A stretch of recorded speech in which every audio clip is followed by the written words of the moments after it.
सोने की पतंग की बारिश। लाजपत नगर की एक झुग्गी बस्ती में रीत नाम का एक लड़का रहता था। परिवार के नाम पर ना ही रीत का कोई अपना था और ना ही रीत की जिंदगी में कोई ऐसा था जिसे रीत अपना कह सके।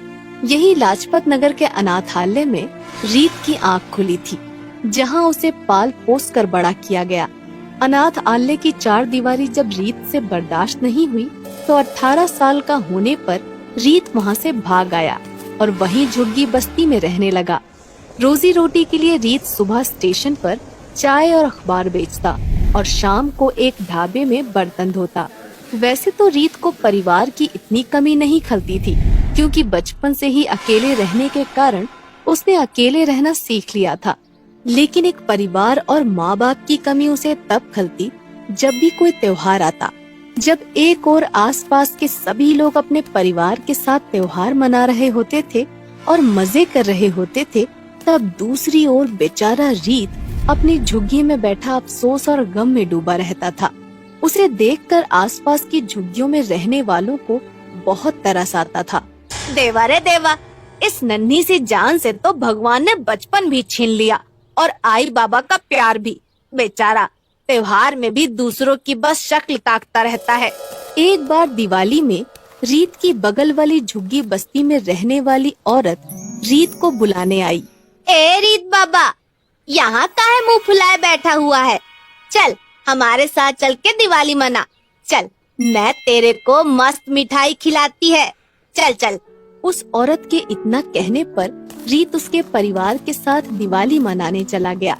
उसे अपने साथ ले जाकर उस औरत ने घर की बनी मिठाई खिलाई और फिर उसे बढ़िया खाना भी खिलाया। खाना खा के घर के सभी लोग पटाखे छुड़ाने बाहर आए। उस औरत के बच्चे रंग बिरंगी फुलझड़ियाँ जलाने लगे। उन्हें देखकर रीत का भी फुलझड़ियाँ जलाने का मन करने लगा। भाई, मेरे को भी एक फुलझड़ी जलाने को दो ना। मैं क्यों दूं?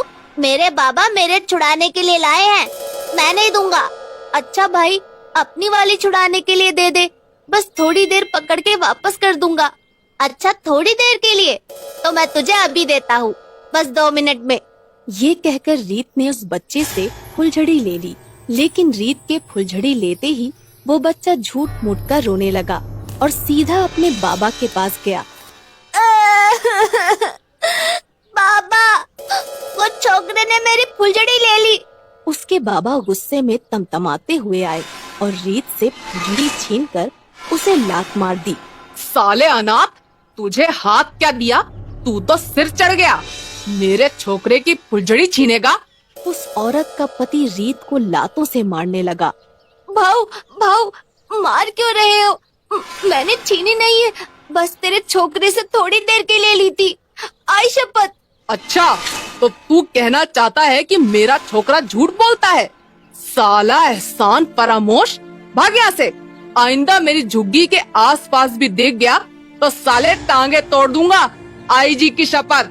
रीत रोता रोता वहाँ से भाग आया और पास के ही गणेश पंडाल में जाकर बैठ गया।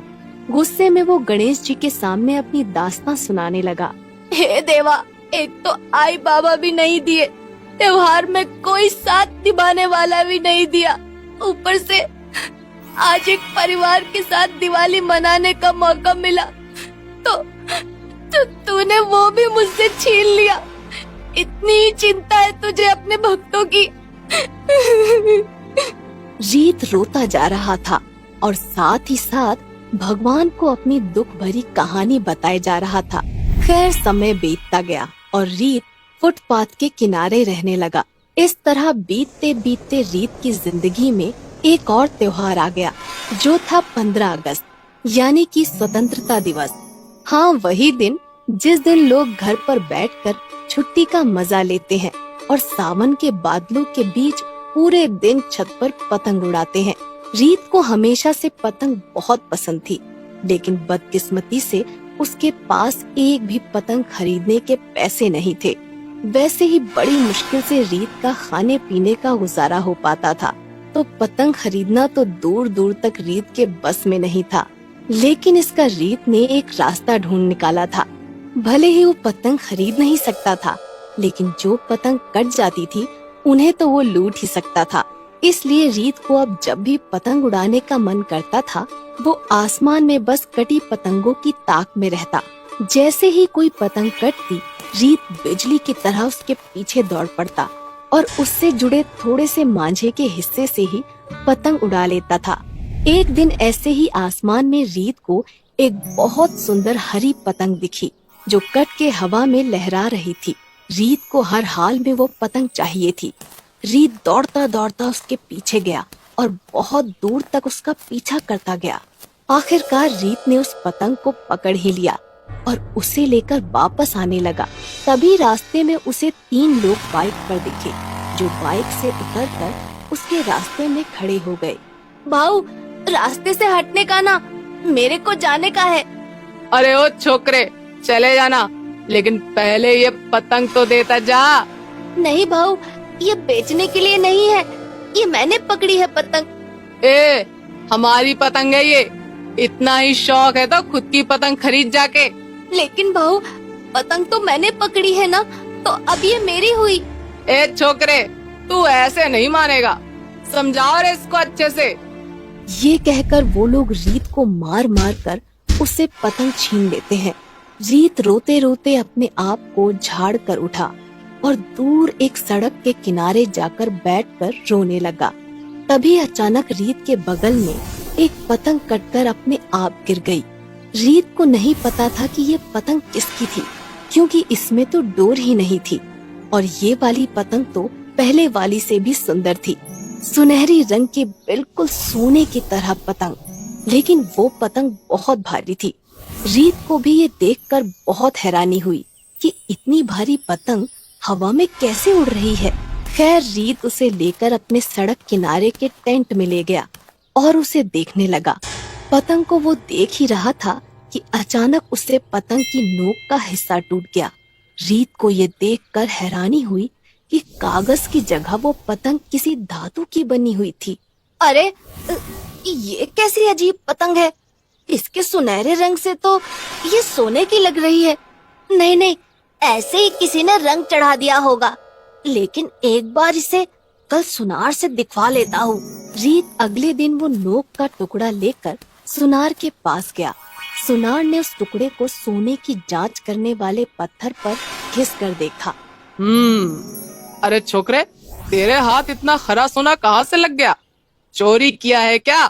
नहीं नहीं भाऊ, मेरी माँ का है, ये असली सोना है। अरे 24 कैरेट खरा सोना है, बेचेगा? हाँ भाऊ, असल में पैसे की बहुत तंगी चल रही है। सुनार ने उस टुकड़े के बदले रीत को 80,000 रुपए दिए। रीत तो इतने सारे पैसे पाकर फूला न समाया, लेकिन उसने इन पैसों को इधर उधर बर्बाद करने की बजाय एक मिठाई की दुकान खरीद ली और धीरे धीरे पतंग के टुकड़े बेचकर वहाँ अच्छे हलवाई और लोग लगा दिए। किस्मत से रीत की वो मिठाई की दुकान चल पड़ी और उसकी खूब कमाई होने लगी। अब तक पतंग का 1/4 हिस्सा भी नहीं बिका था। धीरे धीरे रीत ने कई धंधे खोल लिए और कुछ सालों में रीत बहुत अमीर हो गया। कभी अनाथालय और झुग्गियों में रहा बच्चा आज 24 की उम्र में इतनी सारी दौलत और प्रॉपर्टी का मालिक था और बंगले में रह रहा था। भगवान ने जब छीना तो उससे सब कुछ छीन दिया और दिया तो सब कुछ दे दिया। रीत आज भी यही सोचता रहता है कि आखिर वो पतंग आई कहाँ से जिसने उसकी किस्मत बदल कर रख दी। लेकिन इस बारे में ज्यादा सोचने की बजाय वो भगवान का चमत्कार मानकर इसे भूल गया। रीत ने अपनी पढ़ाई पूरी की, जो कि गरीबी की वजह से अब तक वो पूरी नहीं कर पाया था। शादी करके रीत भी अब अपने परिवार के साथ रहने लगा था और खुशी खुशी अपनों के साथ त्योहार मनाने लगा।